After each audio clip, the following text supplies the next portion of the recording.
वो सदरस के जन्नत, वो गुलजार दहली, वो मजमूए हुस्न, वो अनवान दहली, वो दहली कि जिसकी ज़मीं आसमां है, वो दहली जो फ़र्दों से हिंदो सता है। यहाँ दफन है सैकड़ों ताज वाले, दरोया हुकूमत की मीराज वाले। यहाँ शम्मा जलती है धीमी सी लौ की, यहाँ जलवरेजी है तहज़ीब नौ की। वहाँ के एक हुस्न की एक दिलचस्प रूदाद सुनिए, बयान मिनी बाबा जिक्र बेदाद सुनिए।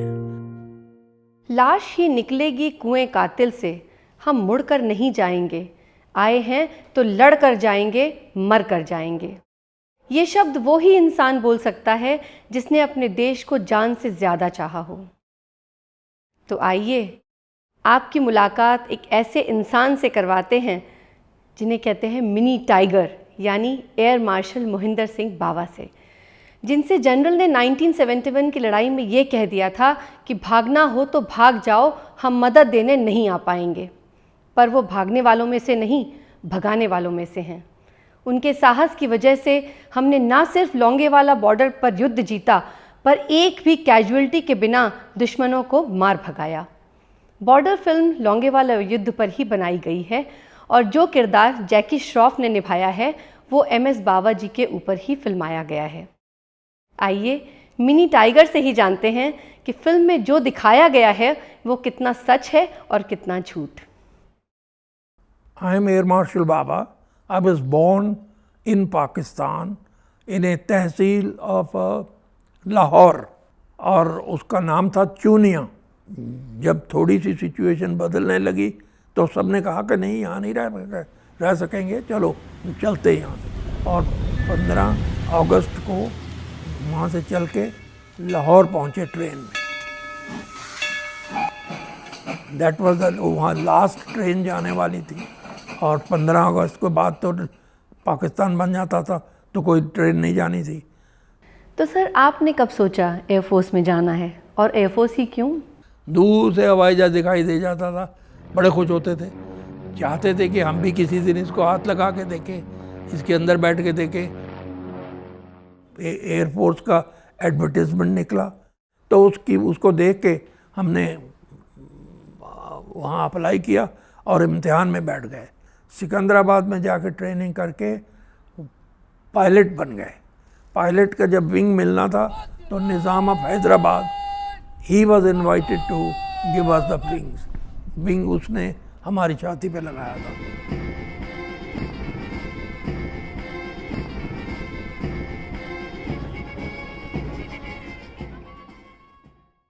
आपने बहुत सालों तक एयरफोर्स में रहकर देश की सेवा की है, और इतने लंबे समय में आपके बहुत सारे अलग अलग एक्सपीरियंसेस भी रहे होंगे। कुछ ऐसे एक्सपीरियंसेस भी बताइए जो आज भी आपको याद हों। उस वक़्त हम लो लेवल जाते थे, पटौडी पुल अप करके, वहाँ ब्रिज है रेलवे का, उसको अटैक करते, डमी अटैक, कैमरा फ़ोटो लेता है। और एक्सीडेंट हो गया, बर्ड लग गया इंजन में, तो ड्राइड अप रिवर था, तो उसमें मैंने फोर्स लैंडिंग करी। थोड़ा सा इंजर हो गए थे, उस दौरान में उन्होंने उठा के मेरे को सीनियर एयर ट्रैफिक कंट्रोलर की जॉब में पोस्ट कर दिया, और 3 साल के बाद मैं वापस फिर फ्लाई में आया, और left right and centre I flew to catch up with the lost time. Sir 1971 war के पीछे क्या कारण था? इसकी शुरुआत कैसे हुई? बांग्लादेश का प्रेशर बिल्ड हो रहा था। বাংলার মানুষ মুক্তি চায়, বাংলার মানুষ বাঁচতে চায়। আমার দেশ তোমার দেশ, Bangladesh Bangladesh. Mukti Bahini trying to free itself, become independent. वो ताकत नहीं थी मुक्ति वाहिनी के पास, तो इंडियन फोर्सेस ने उनको हेल्प किया और पाकिस्तान के साथ जंग हुई, उससे बांग्लादेश क्रिएट किया गया। तो बांग्लादेश में चल रहे इस पूरे इंसिडेंट से लोंगेवाला का युद्ध किस तरह जुड़ा रहा? क्या आपको पहले से इस लड़ाई को लेकर कुछ अंदाज़ा था? लड़ाई जब शुरू हुई तो हम भी तैयारी कर रहे थे कि ये एस्केलेट होके वेस्टर्न सेक्टर में भी आएगी, तो मेरी पोस्टिंग जामनगर से जैसलमेर हुई। 4 जहाज़ों के साथ आई हैड टू गो, और लड़ाई उसके साथ 4 जहाज़ों के साथ आर्मी को सपोर्ट करना था। मैं ही था जिसने लिखा था और प्रोजेक्ट किया था एयरफोर्स को कि these the war will not be fought from the rear basis like Bareilly, Gwalior, Agra, it will be fought from forward basis जो डेजर्ट में हैं। वो अभी पूरी तरह तैयार नहीं है। जो बड़ी बेस है पीछे वाली, उसको ऑर्डर दिया जाए कि वो हमें सपोर्ट करेगा वॉर में। Mother base was declared. मेरी मदर बेस जोधपुर थी, उन्होंने हाथ खड़े कर दिए कि नहीं, हम आपको नहीं सपोर्ट करेंगे, हम तो जैसलमेर को करेंगे। तो जब आपको किसी ने सपोर्ट नहीं किया तो उस वक्त आपकी मदद किसने की? I was left with high and dry. I called the collector Pawan Chopra, उसको मैंने रिंग किया, भाई मेरे पास तो, मैं तो आया हूँ आपके टाउन को बचाने के लिए, पर ये बात है मेरे को कोई मदद आ नहीं रही है, मेरी जो आनी थी वो आ नहीं रही है। What was let down. तो ही से sir you name what you want. मैं क्या, मेरा सामान स्टेशन पे गिराए जा रहे हैं, मैं उठाने के लिए मेरे पास न मैन पावर है न ट्रक है। तो कहता सब हम करेंगे। आपको आर्मी की मदद नहीं मिल रही थी, हालात और मुश्किल होते जा रहे थे, तब आपने किस तरह चीज़ों को संभाला? हवाई अड्डा बिल्कुल तैयार तो नहीं था अभी। Bulk petroleum installations were not ready. That is why I got 14 rubberise tanks, huge tanks होते हैं रबड़ के, ज़मीन में दबा दिए 4 इंच ज़मीन से ऊपर से नीचे, बिलो द सरफेस, ताकि कोई बम फटे तो शार्पनल से वो टैंक बस्ट नहीं होना चाहिए। 2 जहाज़ मेरे पास ट्रेनर थे, वो मैंने बांध के रखे हुए थे एयर टू एयर फाइटिंग के लिए। तो हम तैयारी कर रहे थे कि रहीम यार खां के पास जाएंगे तो आर्मी की मदद करेंगे। एनिमी ने अपना रास्ता बदल के दूसरी तरफ से अटैक किया। पर यहाँ तक तो मेरे को बोल दिया था जनरल ने कि आप भागना चाहते हो तो भाग जाओ, हैं, बिकॉज हम सेव नहीं कर पाएंगे आपको। तो फिर भी हमने बोला कि नहीं, हम तो आए हैं, लड़के जाएंगे। अब लाश ही निकलेगी कुएं कातिल से, हम ऐसे उठ के नहीं जाने वाले, लड़के ही जाएंगे, मर के ही जाएंगे। अब आप भाग के उधर जाना ना देखने के लिए कि क्या हो रहा है, क्योंकि मैं अपने पायलट्स 4 पायलट्स को, हवाई जहाज़ों को ये बोल दूंगा कि जो भी ज़मीन में चल रही है चीज़ वो हॉस्टाइल है, एनिमी की है, तो आप मत उस तरफ जाना। फिर भी 3 अपने टैंक भेज दिए कि जाके देखो उधर क्या हो रहा है, उधर से आएगा एनिमी। हमने रास्ते में वो भी ठोक दिए। अपने थे, पहचान में नहीं आ सकते, तो जो भी रास्ते में आया मार के रख दिया। जब आपके दुश्मनों को पता था कि उस मोमेंट में वो आपसे ज़्यादा ताकतवर हैं, फिर भी वो आप पर हावी नहीं हो सके, इसके पीछे क्या वजह थी? वहाँ डेजर्ट है और वो आए थे जल्दी में, और बलून टायर नहीं लगाए थे व्हीकल्स के नीचे। बलून टायर होता है, बड़ा चौड़ा होता है, जैसे ऊँट का पाँव होता है ना चौड़ा, वो घुसता नहीं है ज़मीन में, रेता में घुसता नहीं है। इसी तरह टायर भी चौड़ा होता है, वो ज़मीन में नहीं घुसता है। तो थोड़ा उनको तकलीफ़ हो रही थी, स्लो हो गए, कुछ बॉग डाउन हो गए, और हमें वो टाइम मिल गया। सर, पाकिस्तान ने एयर स्ट्राइक के बारे में क्यों नहीं सोचा? वो याह्या खान ने ये बैटल 1 रात के लिए रखी थी कि 1 रात में हमने जैसलमेर पकड़ लेना है, एयरफोर्स की ज़रूरत ही नहीं पड़नी। और आपने एयर स्ट्राइक कब शुरू की? रात को तो हम फाइट नहीं कर सकते, तो दुश्मन का टारगेट ही नहीं दिखाई देता, वो किसको मारोगे? जो तो हम रॉकेट मारेंगे तो रॉकेट का निशाना लगना चाहिए उसको, तभी वो मरेगा, नहीं तो 1 गज भी परे लगेगा तो रेता में जाएगा, कुछ फ़ायदा नहीं। बॉम्ब मारने के लिए ऊंचा जाना पड़ेगा, एक्सपोज करना पड़ेगा अपने आप को, और हमको भी नीचे से गोली लग सकती है। तो मैं बोला कि सिर्फ गन्स यूज़ करेंगे, ज़्यादातर गन्स कर तो बारिश की तरह जाते हैं, तो 15 मीटर में बुलेट्स जाती हैं। तो 10 मिनट सुबह होने से पहले मैंने 2 जहाज़ भेजे, और 10 मिनट के बाद दूसरे 2। तो चेन थी ना, 2 गए, 10 मिनट के बाद दूसरे 2। वो तो ऐसे आते जाते दूसरे थोड़े ही, वो तो ज़मीन पे आते थे, रीफ्यूल, रीआर्म, रिटर्न। बैठने थोड़ा ही दिया मैंने। मैं टारमेक में खड़ा रहता था, हवाई जहाज जाते आते थे, जो आते थे उनको क्विकली देख लेते थे कि कोई मोरी वोरी तो नहीं हुई, उसको गोली वाली तो नहीं लगी, ठीक है चल, रोकना नहीं, वेस्ट नहीं होने देना कोई भी टाइम। डे लाइट आवर्स में मैक्सिमम सॉर्टीज करनी थी।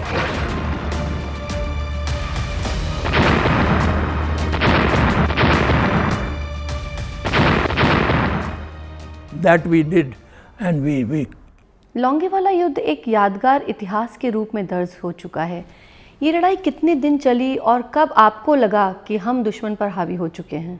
सुबह 7 बजे से चालू किया था और 5 आवर्स तक वो उनका दम टूट गया। वो मैसेज भेज रहे थे अपने हेडक्वार्टर को। दुश्मन की हवाई फौज ने नाक में दम कर दिया है। एक हवाई जहाज जाता है और दूसरा आता है और 20-20 मिनट ऊपर नाचता है। 40% फौज और सामान हलाक और तबाह हो चुका है। आगे जाना तो क्या, पीछे मुड़ना भी मुश्किल हो गया है।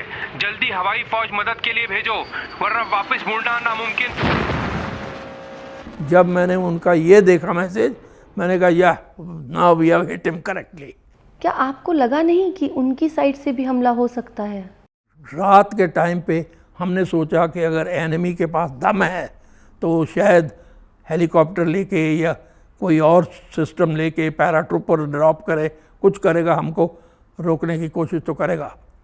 पर अनफॉर्चुनेटली हम बैठे रहे ट्रेंचेस में अपने वेपन्स लेके, वो आया नहीं।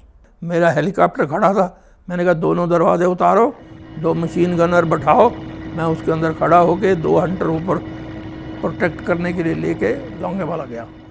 मैं जाके उतरा वहाँ पे और पोस्ट अपनी 400-500 फुट के हाइट पे थी। उस पर चढ़ा तो जाके देखा तो 3 आदमी बैठे थे ट्रेंच में। तो मैंने बोला मेजर साहब बाहर आ जाओ। इधर उधर देखा उन्होंने, कहाँ से आवाज़ आई है। फिर ऊपर देखा तो सरदार खड़ा है। ओह, जंप मार के बाहर आ गया वो, मेरे पाँव पे गिर गया कि मेरी तो जान बचा दी आपने। दिन चढ़ा तो फिर हमने वही 2 जाते थे, 2 आते, 2 जाते थे, पूरा दिन शाम तक 6 बजे तक खड़का के रखा उसको। उस वक़्त Longewala I declared is over, finished. जब भी मैंने बोला Longewala is over, 6-10 more aeroplanes arrived that were as per plan. 2 दिन की लड़ाई के बाद मेरे को 10 और आने थे। एज 2 दिन ख़त्म हुए, लोंगेवाला ख़त्म हुआ, 10 और आ गए। नौ मेरे पास 14 जहाज़ हैं, 14 जहाज़ मेरे पास हैं और लड़ने के लिए कोई जगह नहीं है। कहाँ जाऊँ? मैं पूछा आर्मी से कि भाई आपको मदद चाहिए, कहीं जाना है बोलो। कहते नहीं, you done too much, carry on. मैंने एयरफोर्स से पूछा, कहते नहीं, you are okay, you carry on what you are doing. I was left high and dry. मैंने बोला GLO को, शर्मा था, captain Sharma, ground liaison officer GLO, उसको बुलाया। मैंने कहा पाकिस्तान का नक्शा निकालो, मेज़ है बड़ी, इसके ऊपर खिलाओ, मैं देखता हूँ क्या है मेरे सामने।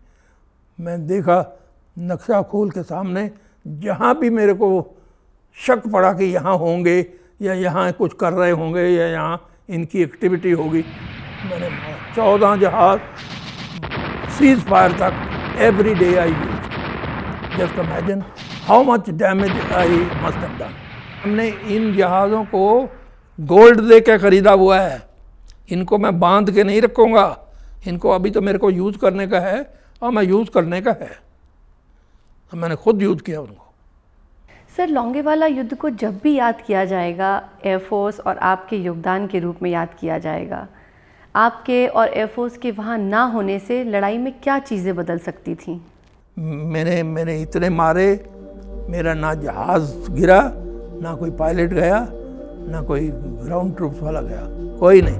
We lost nothing but we destroyed hell of a lot. अगर मैं सक्सेसफुल ना होता, उनको रोक ना सकता, तो हमारी डिवीज़न आर्मी की मारी जाती, एयरफोर्स के सारे मारे जाते, टाउन पकड़ा जाता और टेरिटरी उन्होंने और काफ़ी काबू कर लेनी थी।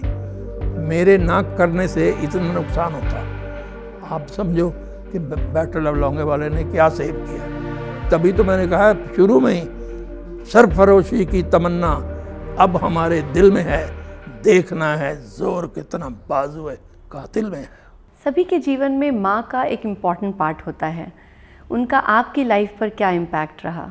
मदर मेरी बड़ी स्ट्रांग थी और हमेशा कहती थी कि सन, sword is a symbol of courage and valor. When compelled to draw, it must seek blood. Sir, border film को लोंगेवाला युद्ध पर फिल्माया गया है, ऐसा मेकर्स का कहना था, और जब ये लड़ाई हो रही थी आप तो वहीं पे मौजूद थे। तो सर आप बताइए कि बॉर्डर फिल्म में जो दिखाया गया है वो कितना सच है? Army lied to the nation. Not a bullet was fired by them. Not a bullet. वो आर्मी ने तो लड़ाई नहीं लड़ी थी, बट वो गया, उन्होंने इधर उधर की स्टोरी बना के अपनी मशहूरी कर ली है, पर वो एक गोली नहीं चली उनकी, सीधी बात है। जब म्यूज़िक रिलीज़ हो रही थी तो हमें बुलाया गया, जेपी दत्ता ने, हस्बैंड एंड वाइफ को, मेरे को और चांदपुरी और उसकी वाइफ को। जेपी दत्ता ने मेरे को इधर से पकड़ के खींचा कि सर मेरे 8 करोड़ लग गए हैं, किसी को मत बताइए कि एक गोली नहीं चली।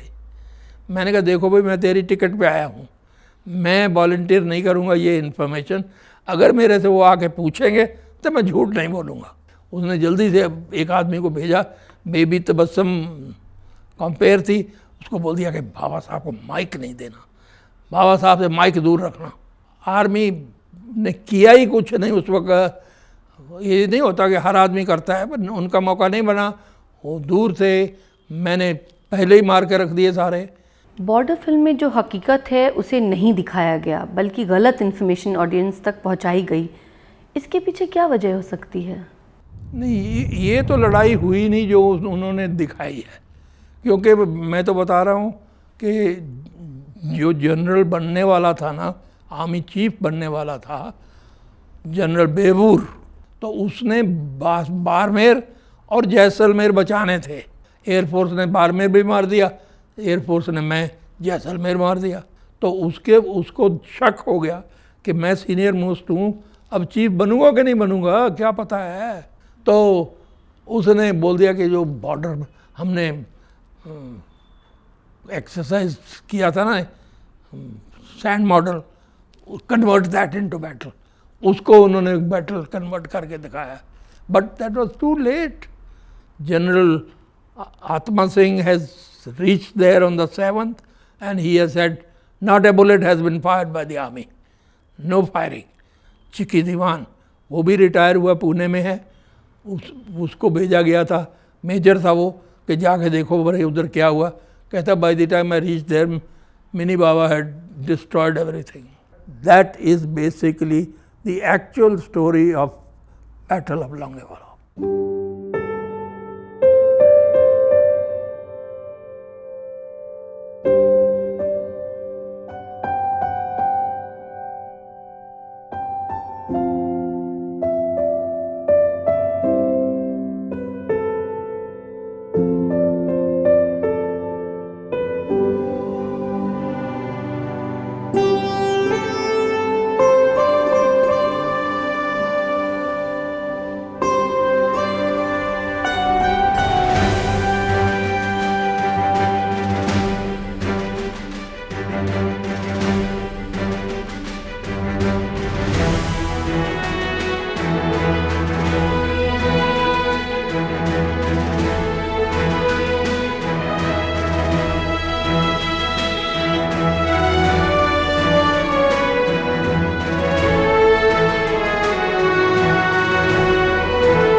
फिल्मों में दिखाए गए सच में उतनी ही हकीकत होती है जितनी नेताओं के वादे में।